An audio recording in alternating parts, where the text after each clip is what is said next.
Hello everyone. Today we are joined by Arsalan Waseem, who is an avid PyImageSearch reader and also a student of ours. He is an intelligence engineer at Upwork. And welcome to the stream, Arsalan. Thank you for doing this interview with us. And I was wondering, maybe you could start by introducing yourself. What do you do, where you are at, and what are your roles and responsibilities? Thank you so much, Ritvik, for inviting me, first of all.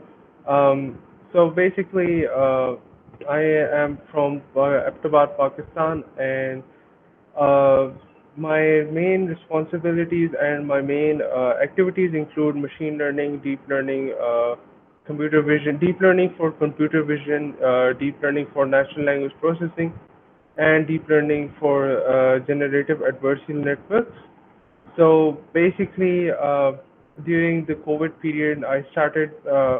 Before the COVID period, I was very much interested in machine learning and deep learning. So I started myself from PyImageSearch. It was first of all there. I took the basic plan, but then I later upgraded my membership so that I can have the access to all the premium features. So basically, my main starting point on machine learning and deep learning was PyImageSearch, and I followed every single blog because I knew. Basically, I am from an electrical engineering background, and I knew nothing about Python, machine learning, deep learning. So one day, I mean, but I was very much since I went into different competitions and I saw different robotic activities and computer vision. Basically, first of all, the era was of simple computer vision and simple deep learning, machine learning, and when I started, yeah, the object detection were also in its very basic streams. So when I started uh, machine learning and deep learning, so PyImageSearch was the first playground where I started doing this, and I followed every single blog. Then I got so my professors and my teachers they saw my interest in machine learning and deep learning, and due to some references, I got a job as a research assistant, where I assisted a PhD professor in doing his PhD work. So basically, all the and I was looking for resources back then, like how to start, when to start, because I was mainly an embedded systems programmer. Oh, So yeah, so right. I started. So the PyImageSearch was basically my home ground for me, you can say, where I started learning this, and the techniques that I learned directly applied to robotics, and finally I was able to do my research. Once I was able to do my research, I knew I was also prepared for the freelancing platform. So, yep, I started with Fiverr, and I'm now doing. I've now almost done 2 years at Fiverr and Upwork. And then Wow. I later upgraded to Upwork, Wow. and then it's been around 1 year at Upwork, and I also made my own team. So Wow. basically, we handle machine learning, deep learning projects, but yeah, PyImageSearch is still still the, you can say, one of the main resources where we consult our code and use it for our Projects. delivering projects. Yeah. So, So yep. Arsalan, you mentioned that you were getting started, before the COVID lockdown or during the COVID lockdown. So what got you especially interested in computer vision and machine learning? Like, what was the turning point for you? So basically, what interested me in computer vision and machine learning is that the real-time applications that are now being deployed. Basically, even before the research assistant project, I was lucky enough to get into an army project in our local community, and I saw the computer vision, deep learning, machine learning, object detection being applied to real-time target tracking systems. So basically, I mean, seeing that before my eyes was really mesmerizing, and that's how I knew that, yeah, I've got to get into this field because of the robustness of the algorithm, I mean, it was a passion that came from inside. Like I really wanted to do this machine learning stuff myself, so that I can help my global community and people to solve their own deep learning problems, as well as to grow myself professionally as well. That is So fantastic. yeah, That yeah, is really that's how fantastic. I So started, and now, now we have, yep. no, sorry, you were saying. Please go ahead. Yep. Now we have I was saying that now we have helped startups, mid-tech companies to apply computer vision to games themselves, real-time target tracking systems, the same way as it was deployed there. Wow. So, and one of our main projects was, it was using YOLO version 5. So I followed the PyImageSearch blog and I learned how to use YOLO version 5 in the real-time videos. And then I linked it to my embedded systems work, Arduino. So basically, I was able to make an anti-cheat mouse. We were Wow. able to make an anti-cheat mouse where we can play Apex Legend games like Apex Legends and the computer CS:GO. You might have heard about the Counter Strike Go game. So Of yeah, course. yep. So we were able to make anti-detectable, anti-cheat hardware for that as well. So it was all due to I dedicate my success to PyImageSearch, because if it wasn't for there, I wouldn't have learned how to use YOLO version 5 for my own research purposes. I understand. I understand.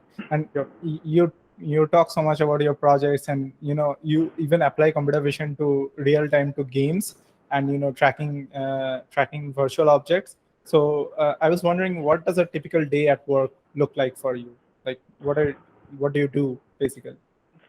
Yeah, so my typical day at work is very, very, you can say flexible, because Okay. during my job as a research assistant, I had to work from 9 to 5, and even after that, since I knew that there was some work pending, so I would then go into long hours, and that really wore me out.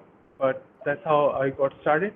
Now, a typical day at work, due to PyImageSearch and due to the pain I took earlier, now it's like I wake up very easily around 8:30, Okay. and yep, and then I get into work around 9:30, and then we start doing the projects that we have in hand. So basically, my main job is now more on project management. Okay. I Yeah, I manage projects, the projects that we have, and also uh, my main also the typical day at work mostly means that I read at least one blog or two blogs of PyImageSearch daily, and yeah, apply those techniques wherever possible. So basically, my main job is mainly on project management and how to check to see how the code is working, and if there are any improvements needed in the code. And also for my self improvement, I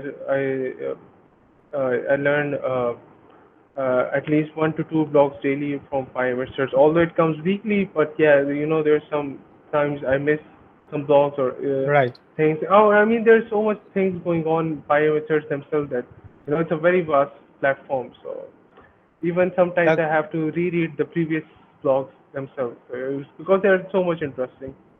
Recently, I learned this bounding box regression from the PyImageSearch. It was a blog written quite a long time ago, but I got to see it was interesting because basically what was written over what I learned from there is that you can make your own custom bounding box regression technique from simple image classification.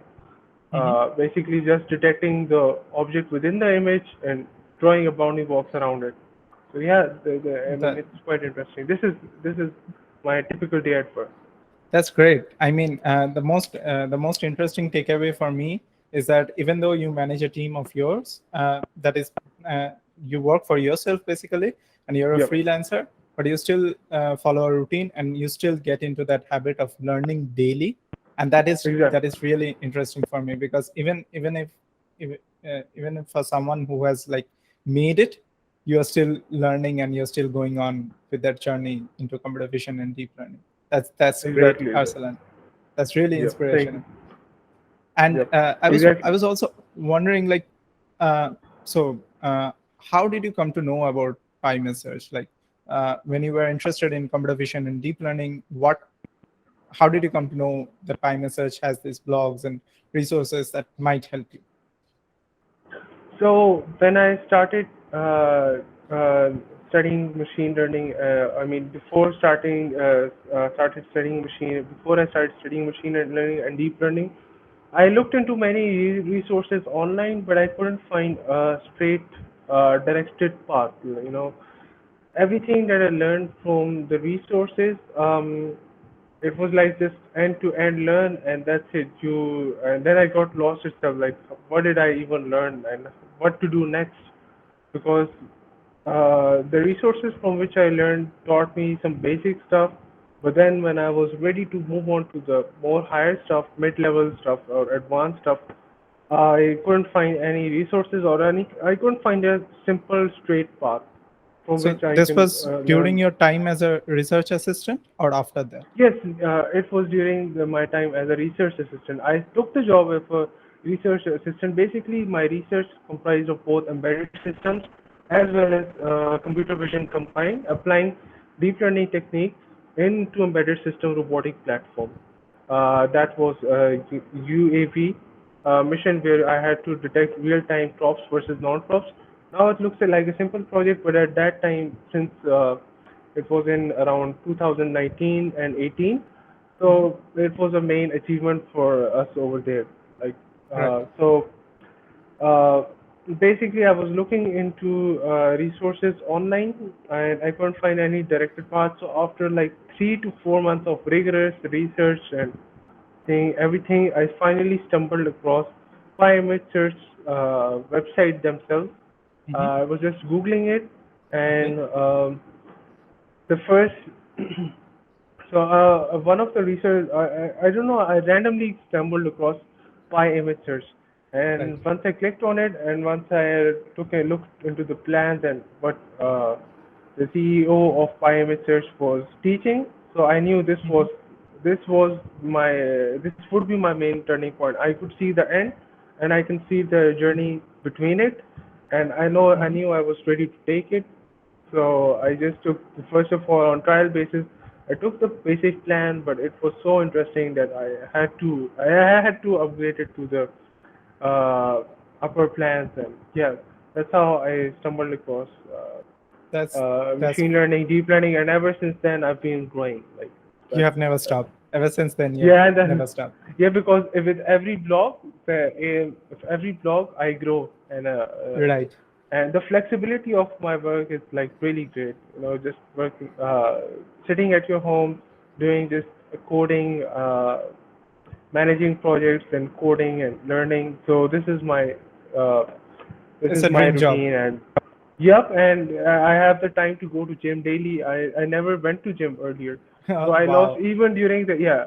And the most interesting thing is that I lost 20. Like I was 100 when I started, 105 kilos. Wow. I reduced myself to 78, 77. Yeah, in between. I'm in That's this range great. now. That's great. So it's because my mind was at peace, so I knew I could move on to other things as well. Absolutely. And Yep. so, Arsalan, you also mentioned about like your roles and responsibilities include going through various topics like GANs. You mentioned about object detection, even object detection in games. But I was wondering, what is that one, blog post or tutorial that really sticks with you from PyImageSearch, and what like what sticks with you even today, that you go through every tutorial and blog post of ours, but what sticks with you even today? Uh, I get a lot of projects on financial analysis, uh, pandas data frame, and I get a lot of projects on pandas, time series analysis, uh, one-dimensional text detection, text classification. So I remember that I had a look on Adrian's one of the blogs.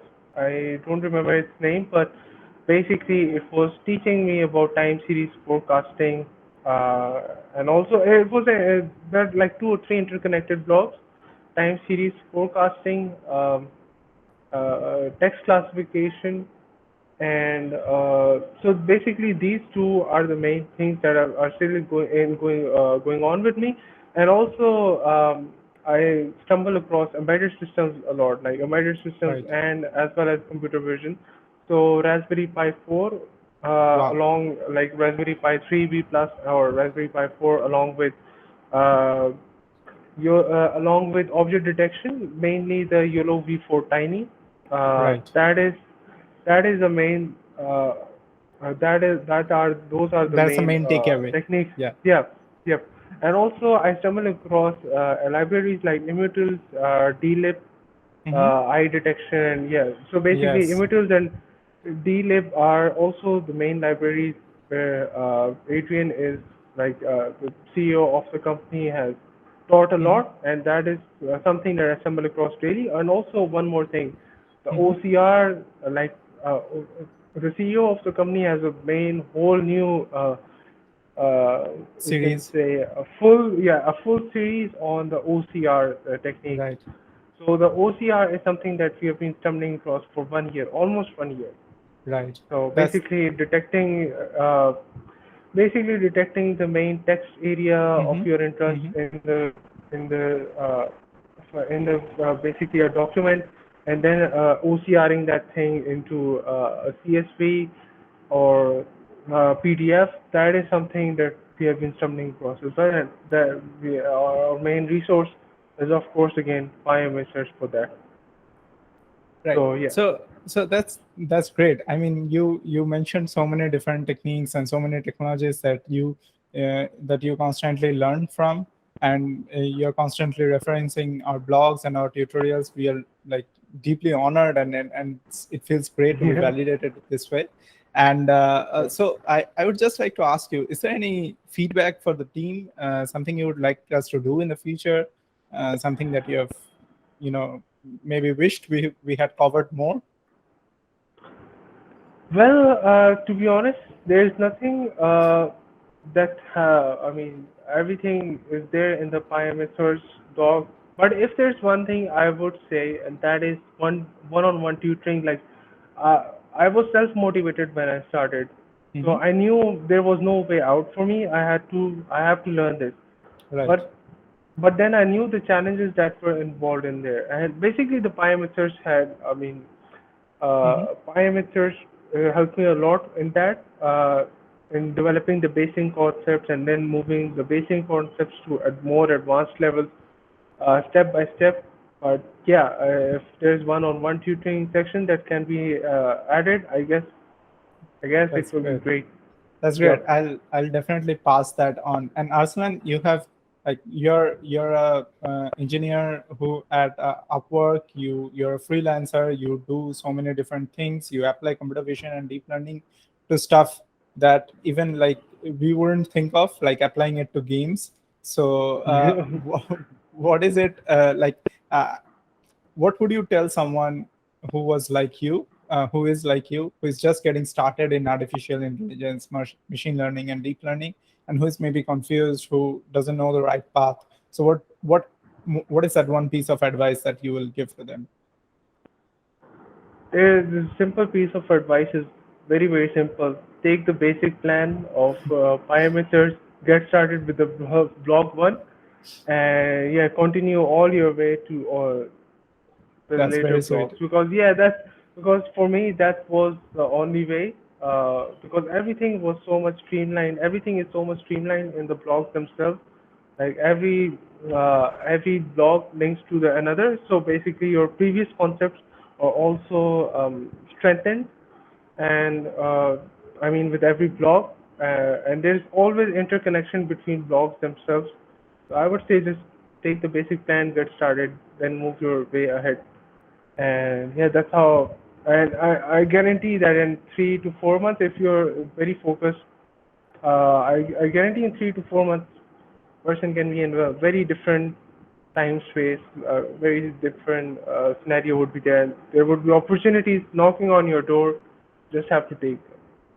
That's great.